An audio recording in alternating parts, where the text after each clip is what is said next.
بجلی گرنے کے بعد ہوا فوری طور پر 30,000 ڈگری سینٹی گریڈ تک گرم ہو جاتی ہے اور یہ سورج کی سطح سے بھی زیادہ گرم ہے۔ دوستوں، کیا آپ جانتے ہیں کہ آسمانی بجلی کیسے بنتی ہے؟ لیکن سوچیں، اگر یہی عمل ہم زمین پر قدرتی طریقے سے بغیر کسی مشین یا آلے کے دہرانا چاہیں تو کیا ہوگا؟ مخصوص حالات میں زمین پر بھی مصنوعی طور پر بجلی پیدا کی جا سکتی ہے، جیسے پانی کے قطروں، برف کے ذرات اور زبردست الیکٹروسٹیٹک چارج کے ذریعے۔ لیکن آسمانی بجلی کے برابر توانائی حاصل کرنا اور اسے کنٹرول کرنا تقریباً ناممکن ہے، کیونکہ یہ لاکھوں وولٹ کی شدت رکھتی ہے جو انتہائی خطرناک ہو سکتی ہے۔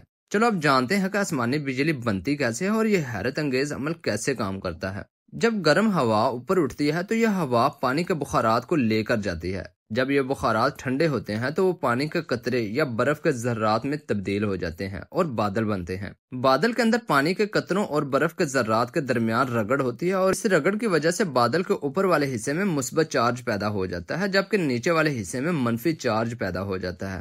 سیم اسی طرح جب ہم کسی بھی چیز کو رگڑتے ہیں تو وہ چارج ہو جاتی ہے۔ تو پھر جب یہ چارج ایک دوسرے سے کافی زیادہ دور ہو جاتے ہیں تو ان کے درمیان توانائی کا بہت زیادہ دباؤ پیدا ہو جاتا ہے۔ جب مثبت اور منفی چارج کا فرق اسی طرح سے بہت زیادہ ہو جاتا ہے تو فضا میں موجود ہوا اس برقی توانائی کو برداشت نہیں کر پاتی، تو یہ توانائی ایک زبردست چمکدار روشنی اور گرج کے ساتھ زمین یا قریبی بادلوں کی طرف خارج ہو جاتی ہے۔ یہ عمل بجلی کا ایک راستہ بناتا ہے جسے ہم آسمانی بجلی کہتے ہیں۔ جب بجلی کا یہ راستہ بنتا ہے تو ہمیں چمک نظر آتی ہے۔ چمک کے ساتھ ہوا تیزی سے پھیلتی ہے جس کی وجہ سے گرج کی آواز پیدا ہوتی ہے۔ زمین قدرتی طور پر مثبت چارج رکھتی ہے۔ جب بادل میں منفی چارج بہت زیادہ ہو جاتا ہے تو زمین اسے برابر کرنے کے لیے اپنی طرف کھینچتی ہے، جس سے بجلی زمین پر گر جاتی ہے۔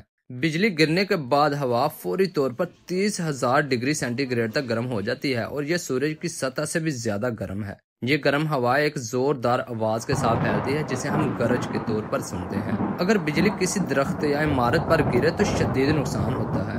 دوستو، دنیا میں سب سے زیادہ آسمانی بجلی وینزویلا کی جھیل اور ماریکائبو اور افریقہ کے کانگو بیسن علاقے میں گرتی ہے۔ ماریکائبو جھیل پر ہر سال تقریباً 260 راتیں بجلی کی چمک اور گرج سے بھری ہوتی ہیں، جہاں ہر گھنٹے میں 280 سے زائد بار بجلی گرتی ہے۔ اس کی بنیادی وجہ یہ ہے کہ یہ جھیل گرم اور نمی بھری ہواؤں اور ٹھنڈی ہواؤں کے ٹکراؤ کا مرکز بنتی ہے، جس سے مسلسل طوفان بنتے ہیں۔ کانگو بیسن میں بجلی کی زیادہ تعداد کی وجہ یہاں کے گھنے جنگلات اور ہوا میں زیادہ نمی ہے۔ گرم ہوا تیزی سے اوپر اٹھتی ہے جس سے بادل بنتے ہیں اور بجلی پیدا ہوتی ہے۔